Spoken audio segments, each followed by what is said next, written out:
Welcome, today I'm showing how to customize your quick launch into Xiaomi Poco X4 Pro. Firstly, open your settings, then scroll down and go into additional settings. Here I choose cancel shortcuts, and how you can see here we got 4 options. So first option is launch Google Assistant. You can activate this option. This position of switcher is activate like blue, this disabled. So activate this, go back, and for example I wanna turn on touch. So activate this option and go back. Now go into launch camera.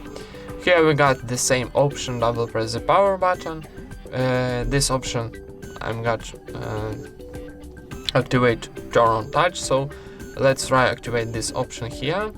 And how you can see we got message double press the power button is used, or turn on touch, replace or not. If you click replace, activate launch camera, if not, turn on touch.